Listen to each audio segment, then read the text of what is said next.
Good morning students. Today we will continue our topic that is rate of reaction, lecture number 2.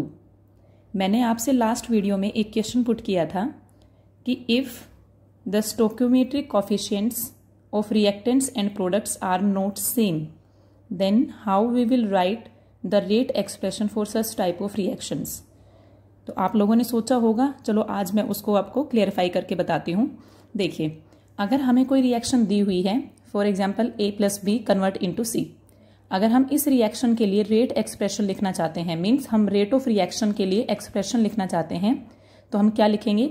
Rate of reaction is equal to minus delta A over delta T, means rate of disappearance of A equal to rate of disappearance of B equal to rate of appearance of C और you can say rate of formation of C। देखिए, यहाँ पे मैंने rate of disappearance of A and rate of disappearance of B and rate of formation of C, इन तीनों को मैंने equal put किया है। यहाँ मैंने इन सबको इक्वल पुट क्यों किया, ये देखिए ध्यान देने वाली बात है, क्योंकि हमारी रिएक्शन क्या कहती है। अगर मैं इसकी स्टोकियोमेट्री देखती हूँ तो देखिए यहाँ पे लिखा हुआ है 1 mole of A combine with 1 mole of B and form 1 mole of C. In short, you can say the stoichiometric coefficients of A, B and C are 1. इन सब का 1 है, या हम ये कह सकते हैं कि रिएक्टेंट्स और प्रोडक्ट्स के नंबर ऑफ मोल्स सेम है। मान लो रिएक्टेंट्स और प्रोडक्ट्स के नंबर ऑफ मोल्स सबके 1 हों या 2 हों या 3 हों या 4 हों, जब तक इनके स्टोइकोमेट्रिक कोएफिशिएंट्स सेम रहेंगे तब तक हम रेट एक्सप्रेशन को इस तरह से लिख सकते हैं।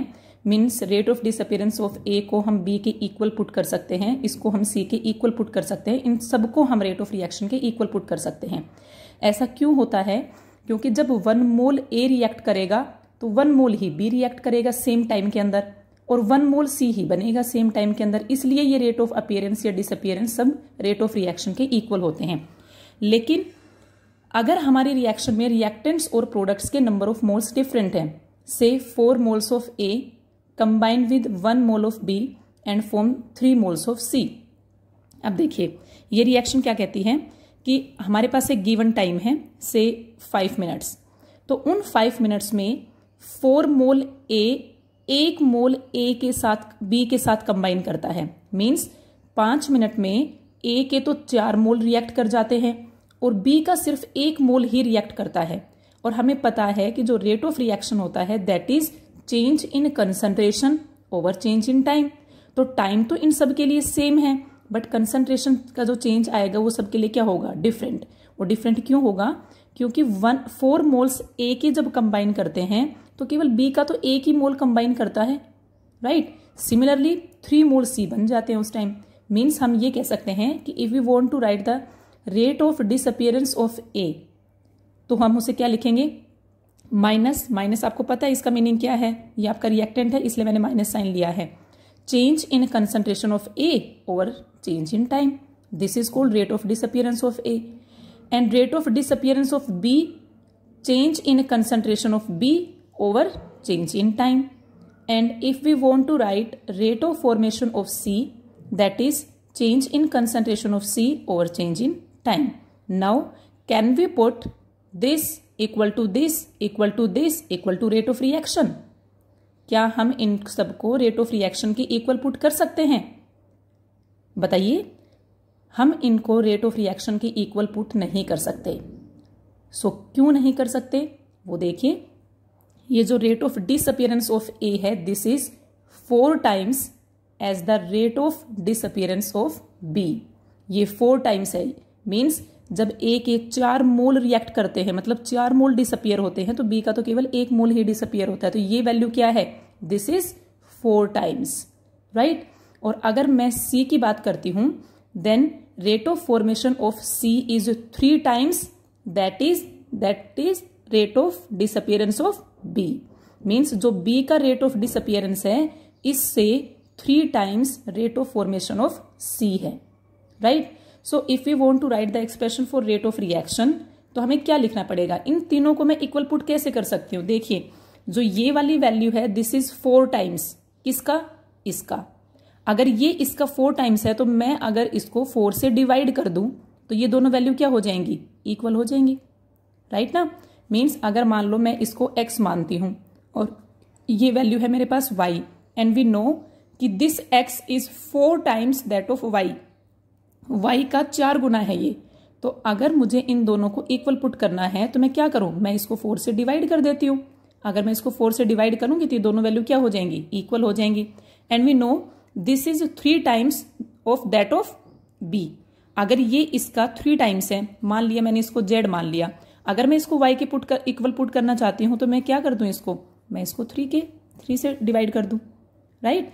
सो अगर हमें रेट एक्सप्रेशन लिखना है किन रिएक्शंस के लिए in which the stoichiometric coefficients of reactants and products are not same, तो हम क्या लिखेंगे, हम लिखेंगे rate of reaction is equal to, अगर मैं ए की टर्म्स में लिखना चाहती हूँ तो देखिए minus delta change in concentration of A divided by change in time. और मुझे इन सबको इक्वल रखने के लिए मुझे क्या करना पड़ेगा, इसके स्टोइकियोमेट्रिक कोएफिशिएंट से डिवाइड करना पड़ेगा। तो मैंने यहाँ 4 से डिवाइड किया है, ठीक है। इक्वल टू, अगर मैं बी के लिए ये एक्सप्रेशन लिखती हूं तो ये क्या होगा, this one over delta T. अगर मैं सी के लिए लिखना चाहती हूं तो सी देखिए प्रोडक्ट है, सो हमें पॉजिटिव साइन लेना पड़ेगा, C over delta T and divided by 3। So this is the expression for rate of reaction. So if stoichiometric coefficients are different, then to get the expression for rate of reaction, we have to divide rate of disappearance or appearance of reactants and products by their stoichiometric coefficients. अगर उनके number of moles equal हैं तो हमें divide करने की जरूरत नहीं है, क्योंकि अगर उनके नंबर ऑफ मोल्स, मान लो यहाँ पे 2 moles of A, 2 moles of B, 2 moles of C होता तो आप यहाँ डिवाइड करते 2 2 2, वो 2 2 2 कैंसिल हो जाता। सो इसलिए हमें यहाँ पे लिखने की जरूरत नहीं होती। अब अगर आपको कोई भी रिएक्शन दी जाती है तो आप उस रिएक्शन के लिए रेट एक्सप्रेशन बहुत इजीली निकाल सकते हैं। क्लियर? चलिए कुछ एग्जाम्पल्स देखते हैं। फर्स्ट एग्जाम्पल है PCl5 convert into PCl3 and Cl2। See here reactants और प्रोडक्ट्स सबके ही नंबर ऑफ मोल्स क्या हैं, 1 1, means 1 mole of PCl5 decomposes to give 1 mole of PCl3 and 1 mole of Cl2। तो इसके लिए अगर हमें रेट रिएक्शन लिखना है तो क्या होगा, rate of reaction is equal to minus change in concentration of PCl5 over change in time equal to change in concentration of PCl3 divided by change in time, या फिर Cl2 की terms में भी आप लिख सकते हो। तो यहाँ पे स्टोइकियोमेट्रिक कोएफिशिएंट से डिवाइड करने की जरूरत ही नहीं है, क्योंकि यहाँ पे रिएक्टेंट प्रोडक्ट्स के नंबर ऑफ मोल्स सेम है।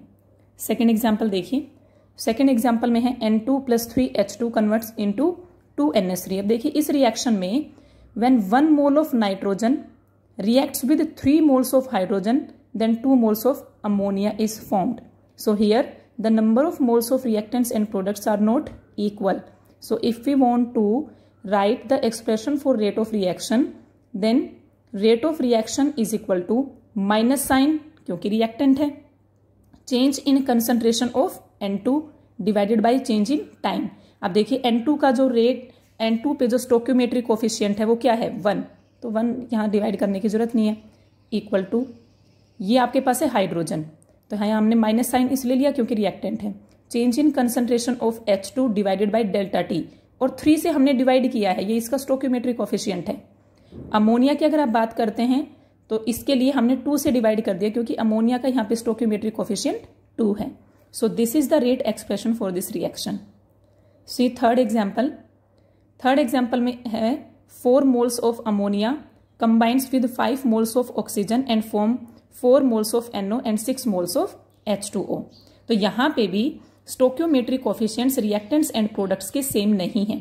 तो हम रेट एक्सप्रेशन जब लिखेंगे तो आप ध्यान से देखिए, हमने यहाँ पे अमोनिया को का जो रेट ऑफ डिसअपीयरेंस था उसको हमने 4 से डिवाइड किया, ऑक्सीजन का जो रेट ऑफ डिसअपीयरेंस था उसको हमने 5 से डिवाइड किया, NO का जो रेट ऑफ फॉर्मेशन था उसको हमने 4 से डिवाइड किया, और वाटर का जो रेट ऑफ फॉर्मेशन था उसको हमने 6 से डिवाइड कर दिया।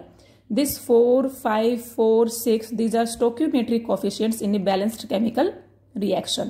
So, अगर हमें किसी भी रिएक्शन के लिए रेट एक्सप्रेशन लिखना है तो अगर उनके नंबर ऑफ मोल्स सेम नहीं है तो हमें उनके नंबर ऑफ मोल से डिवाइड करना पड़ेगा उनके रेट ऑफ डिसअपियरेंस को या रेट ऑफ अपीयरेंस को। क्लियर। अब यहाँ पे सेकेंड टॉपिक हम स्टडी करते हैं, types of rate of reaction.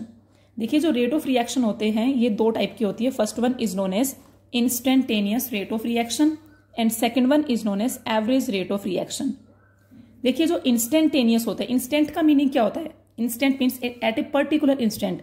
जैसे मैं बोलती हूं आप बताइए 4 मिनट 2 सेकेंड पे रेट ऑफ रिएक्शन क्या थी, मतलब हमें एक एग्जैक्ट फिगर मिल गया है कि हमें 4 मिनट और 2 सेकेंड पे ही देखना है कि रेट ऑफ रिएक्शन क्या है। अगर मैं बोलती हूं आपको कि find out the rate of reaction for this rate of reaction for the given reaction between a time interval of T 1 minute to 4 minute, means जब आपकी रिएक्शन स्टार्ट हुई तो उसमें 1 मिनट से लेके और 4 मिनट तक इस इंटरवल के अंदर रेट ऑफ रिएक्शन क्या है, तो वो एक लार्ज इंटरवल आ गया, इसलिए वहां पे हम उस रेट ऑफ रिएक्शन को बोलते हैं average rate of reaction. So instantaneous rate of reaction का मीनिंग क्या होगा? The rate of reaction at a particular instant of time. तो देखिए इंस्टेंट ऑफ टाइम इसको हम रिप्रेजेंट करते हैं RINS से। ये मैंने एक रिएक्शन लिखी है A converts into B plus C। देखिए रेट एक्सप्रेशन में कोई डिफरेंस नहीं है, जस्ट थोड़ा सिंबल चेंज हो जाएंगे, क्योंकि इंस्टेंटेनियस रेट का मीनिंग क्या हो गया? Small change. अब स्मॉल चेंज के लिए हम डेल्टा यूज कभी नहीं करते, स्मॉल चेंज के लिए हम क्या यूज करते हैं? D, derivative, right. सो यहां पे हमने माइनस, जहां हम डेल्टा यूज करेंगे वहां हम क्या यूज कर देंगे? अब D, तो ये आ जाएगा D concentration of A over DT means small change in time.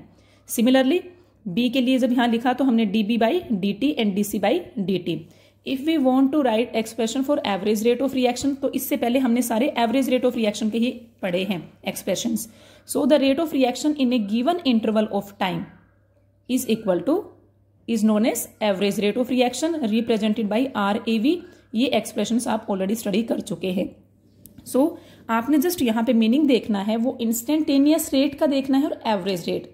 Average एक टाइम इंटरवल पे, टाइम इंटरवल का मीनिंग हो गया कि आप रेट निकालिए 5 मिनट से 15 मिनट के बीच में, तो वो एक लार्ज गैप हो गया। 5 मिनट से 15 मिनट्स, 10 मिनट्स का बीच में गैप आ गया है। और अगर मैं बोलती हूं कि find out the rate of reaction at 5 minute, 5 minute जब हुए उस पर्टिकुलर इंस्टेंट पे बताइए आप रेट ऑफ रिएक्शन क्या है, तो उस पर्टिकुलर इंस्टेंट पे हम उसे इंस्टेंटेनियस रेट बोलते हैं और लार्ज इंटरवल वाले को क्या बोलते हैं? एवरेज रेट बोलते हैं। अब इस इंस्टेंटेनियस रेट और एवरेज रेट को हम ग्राफिकली देखते हैं कि इसको ग्राफिकली कैसे रिप्रेजेंट किया जाता है और ग्राफ से इसकी वैल्यू को कैसे फाइंड आउट किया जाता है। सो ग्राफ के थ्रू हम फर्स्टली स्टडी करेंगे average rate of reaction represented by RAV। देखिए ये दोनों ग्राफ देखिए, जो ये वाला ग्राफ है, इस ग्राफ के अंदर हमने फर्स्ट ग्राफ Y एक्सिस पे लिया है कंसंट्रेशन ऑफ रिएक्टेंट्स। जो भी हमने रिएक्टेंट लिया उसकी कंसंट्रेशन यूनिट है मोल्स पर लीटर, तो मैंने यहाँ पे इसको रिप्रेजेंट कर दिया है R से। और X एक्सिस पे हमने लिया है टाइम मिनट के अंदर, वैसे हम किसी में भी ले सकते हैं, सेकंड में ले सकते हैं, आवर्स में ले सकते हैं, मिनट्स में ले सकते हैं, मैंने यहाँ मिनट में ले लिया। अब देखिए हमें पता है कि जब रिएक्शन स्टार्ट होती है तो रिएक्टेंट की कंसंट्रेशन मैक्सिमम होती है और तब प्रोडक्ट तो बनता ही नहीं है, राइट। तो मैंने यहाँ से ये देखिए Y एक्सिस पे ये पॉइंट लिया, मीन्स जब हमारा टाइम 0 था तो टाइम 0 पे तो केवल रिएक्टेंट ही प्रेजेंट था, इसलिए उसकी मैक्सिमम कंसंट्रेशन है। फिर जैसे जैसे टाइम इंक्रीज होगा, रिएक्शन स्टार्ट होगी, रिएक्टेंट प्रोडक्ट में कन्वर्ट होना स्टार्ट हो जाएगा, तो रिएक्टेंट की कंसंट्रेशन क्या होगी? धीरे धीरे कम होती चली जाएगी। और देखिए ये रिएक्टेंट की कंसंट्रेशन कम होती चली गई, तो हमें इस टाइप का ग्राफ मिलेगा अगर हम ग्राफ प्लॉट करते हैं रिएक्टेंट के कंसंट्रेशन और टाइम के बीच में। अब देखिए अगर हमें ये वाला ग्राफ दिया हुआ है और इस ग्राफ से हमें एवरेज रेट निकालनी है, एवरेज रेट। अब एवरेज रेट का मीनिंग क्या है कि हमें एक टाइम इंटरवल दिया जाएगा कि इस टाइम से इस टाइम के बीच में आप रेट निकालिए।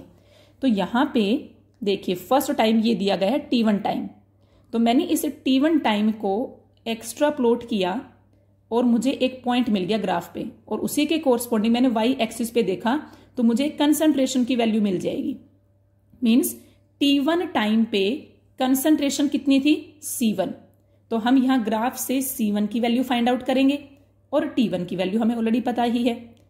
अब कहता है कि T1 से T2 टाइम के बीच में, तो T2 टाइम मैंने यहाँ पे ये पॉइंट लिया है, इस पॉइंट को हमने एक्सट्रापोलेट किया, y एक्सिस पे देखा तो इसके कोरस्पॉन्डिंगली हमें C2 कंसंट्रेशन मिल गई है। सो अब देखिए हमारे पास दो कंसंट्रेशंस हैं, एक तो T1 टाइम पे, एक T2 टाइम पे, और अगर हमें एवरेज रेट निकालनी है तो हमें पता है कि एवरेज रेट क्या होती है, change in concentration means final concentration minus initial concentration.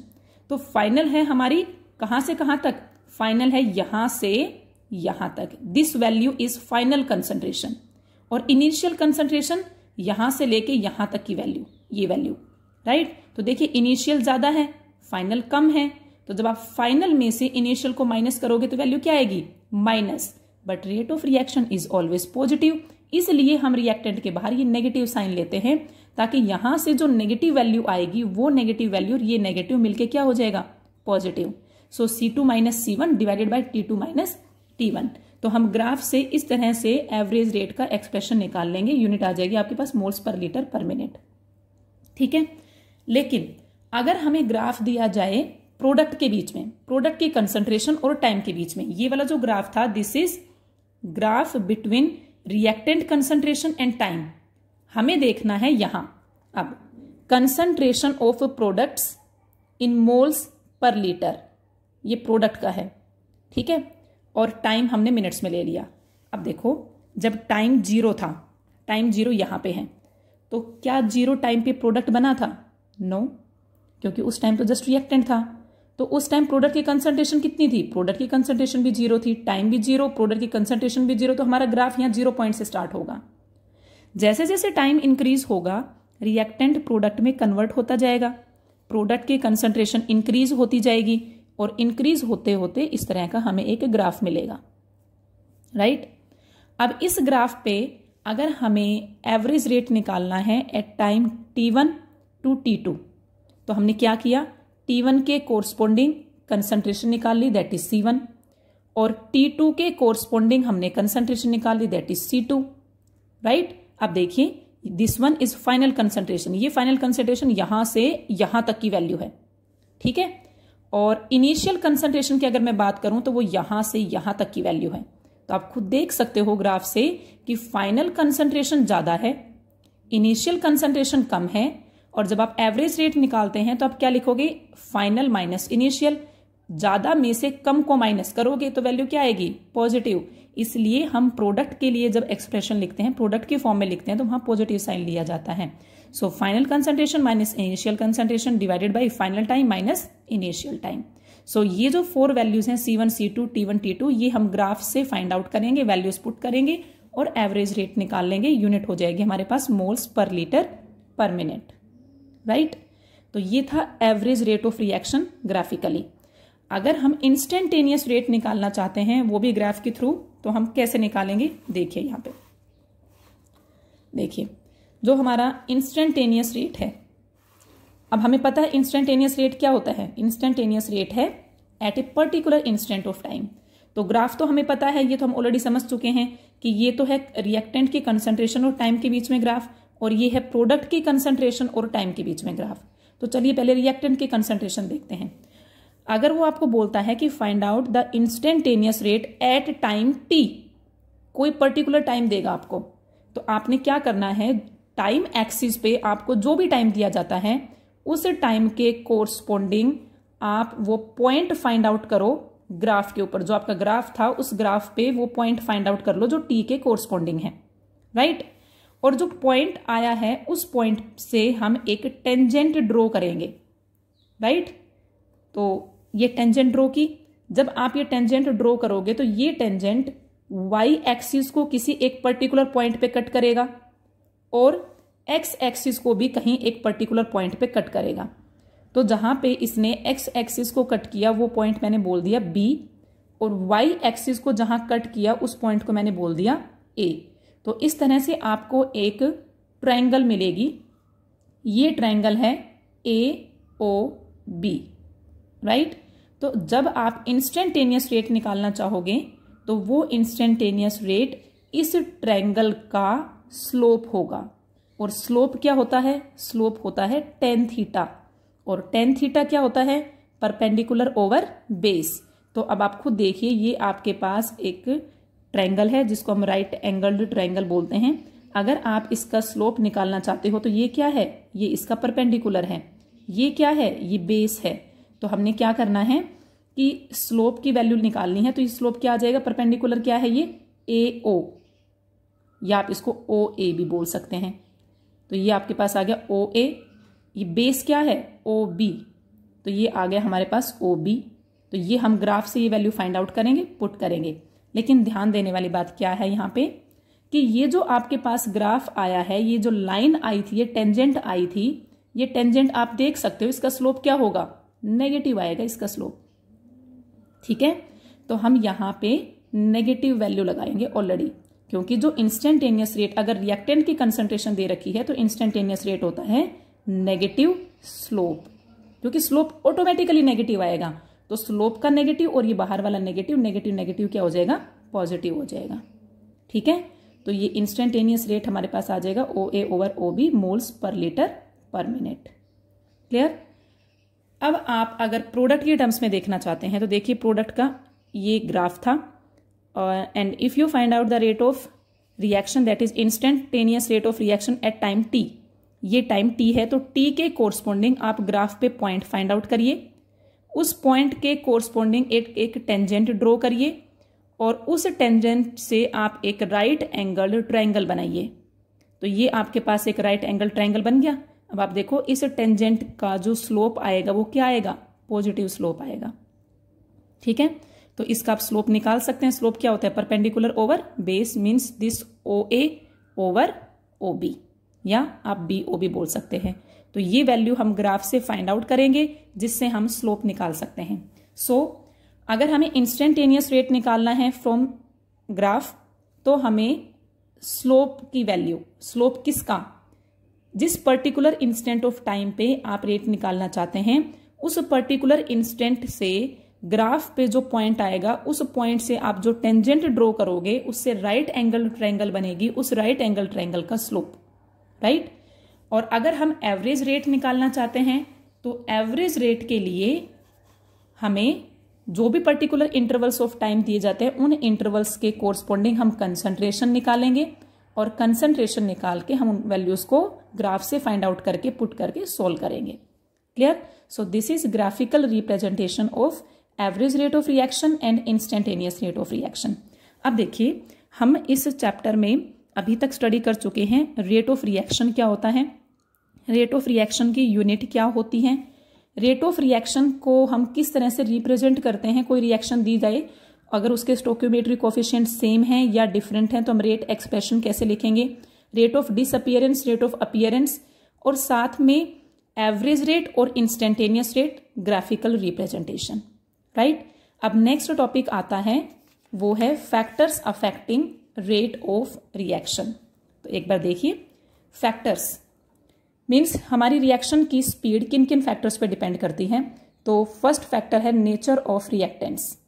हमने उस रिएक्शन में जो रिएक्टेंट्स लिए हैं, उनके नेचर भी डिसाइड करता है कि उसकी स्पीड क्या होगी। हम ये ऑलरेडी स्टडी कर चुके हैं, क्योंकि रिएक्शन जब भी होती है तो उसमें कुछ बॉन्ड्स ब्रेक होते हैं, कुछ नए बॉन्ड्स बनते हैं, और हर बॉन्ड को ब्रेक करने के लिए different amount of energy provide करनी पड़ती है। तो ये डिसाइड करेगा कि हमने कौन सा रिएक्टेंट लिया है, उसके बॉन्ड ब्रेकिंग में कितनी एनर्जी की रिक्वायरमेंट होगी। जैसे मैंने यहाँ 2 एग्जाम्पल दिए हैं, फर्स्ट वन रिएक्शन को देखिए और सेकेंड वन रिएक्शन को देखिए। देखना, बिल्कुल देखने में सिमिलर हैं ये। आप अगर इनको देखें तो फर्स्ट जो रिएक्शन है उसमें 2 मोल्स ऑफ Na है, यहाँ पे 2 मोल्स ऑफ CO है। फिर ये O2 के साथ कंबाइन करते हैं, 2 मोल्स ऑफ NO2 बना और ये 2 मोल्स ऑफ CO2 बना। देखिए, रिएक्शन लुक वाइज सिमिलर है, बट फिर भी जो फर्स्ट रिएक्शन है that is fast reaction and second one is slow reaction. तो ये क्यों चेंज हुआ, क्योंकि हमारा एक रिएक्टेंट डिफरेंट है। देखिए इसमें, ठीक है ना, NO और CO डिफरेंट है, तो इनके बॉन्ड्स की जो ब्रेकिंग होगी उनके लिए हमें different amount of energy provide करनी पड़ती है। That's why rate of reaction different. So first factor nature of reactants, second one is concentration of the reactants. Reactants की कंसंट्रेशन भी डिसाइड करती है। अगर हमारे रिएक्टेंट की कंसंट्रेशन ज्यादा है तो वो फास्टर रिएक्ट करेगा, अगर हमारी रिएक्टेंट की कंसंट्रेशन कम है तो वो स्लोली रिएक्ट करेगा। इसीलिए हम कह सकते हैं कि the rate of reaction is faster in the beginning and becomes slower with the duration of with the course of time. Means starting में क्या होता है, रिएक्टेंट हमारा ज्यादा होता है, तो ज्यादा रिएक्टेंट होता है तो वो फास्टली रिएक्ट करता है, इसलिए रेट ऑफ रिएक्शन ज्यादा आ जाता है। लेकिन क्या होता है, जैसे जैसे टाइम बढ़ता जाता है तो रिएक्टेंट प्रोडक्ट में कन्वर्ट हो रहा है, तो रिएक्टेंट की कंसंट्रेशन धीरे धीरे क्या होती जा रही है, कम। तो जैसे जैसे रिएक्टेंट की कंसंट्रेशन कम होती जाएगी, रिएक्शन की स्पीड भी स्लो होती जाएगी, right. So more the concentration of reactants, faster will be the reaction. Third point देखिए, टेम्परेचर। देखिए एक रिएक्शन है हमारे पास, अगर आप उस रिएक्शन को कराते हैं 50 डिग्री सेल्सियस पे और उसी रिएक्शन को आप कराते हैं 100 डिग्री सेल्सियस पे या 70 डिग्री सेल्सियस पे, तो जब टेम्परेचर को हम बढ़ाते हैं तो इट मीन्स हम क्या कर रहे हैं, हम उसको एनर्जी प्रोवाइड कर रहे हैं। वो एनर्जी कहाँ यूज होगी, बॉन्ड ब्रेकिंग में यूज होगी, और बॉन्ड जितने फास्टली ब्रेक होंगे रिएक्शन उतनी ही फास्ट होगी। So on increasing temperature rate of reaction also increases, and for every 10 degree Celsius rise in temperature the rate of reaction becomes double. अगर हम 10 degree Celsius बढ़ा दें टेम्परेचर तो वो डबल हो जाती है। मीन्स अगर एक रिएक्शन है 50 डिग्री सेल्सियस पे, उसकी स्पीड है x, तो 60 पे कितनी हो जाएगी, 2x हो जाएगी, राइट। नेक्स्ट आता है catalyst. So all know catalyst क्या होता है, catalyst is that substance which speed up the rate of the reaction without itself undergoing any change. तो कैटलिस्ट देखिए क्या कहता है कि catalyst generally increases the speed of A reaction without itself being consumed in the reaction. अगर हमारे पास मान लो reversible reaction है, तो रिवर्सिबल रिएक्शन के अंदर भी कैटलिस्ट इक्विलिब्रियम को बहुत फास्टली अचीव कराता है, बट इक्विलिब्रियम को डिस्टर्ब नहीं करता। फिफ्थ पॉइंट है surface area. Greater is the surface area, faster is the reaction. देखिए जब भी रिएक्शन होती है तो रिएक्शन के टाइम रिएक्टेंट मॉलिक्यूल्स के बीच में कोलिजन होता है, और जब कोलिजन होगा तो जितने ज्यादा कोलिजन्स होंगे रिएक्शन उतनी ही फास्ट होगी। तो यहां पे ये कहता है कि ग्रेटर द सरफेस एरिया, अगर रिएक्टेंट्स का सरफेस एरिया ज्यादा होगा तो उनके बीच में कांटेक्ट ज्यादा होगा, कांटेक्ट ज्यादा होगा तो रिएक्शन फास्ट होगी। मीन्स अगर हम रिएक्टेंट को पाउडर फॉर्म में ले लेते हैं तो पाउडर फॉर्म में सरफेस एरिया इंक्रीज हो जाता है as compare to the pieces form, right. तो greater surface area, greater will be the speed of the reaction. And last point, presence of light. देखिए कुछ रिएक्शंस ऐसी होती हैं जिनके कंप्लीशन के लिए लाइट बहुत इंपॉर्टेंट रोल प्ले करती है। So those reactions which require light, those reactions are known as photochemical reactions.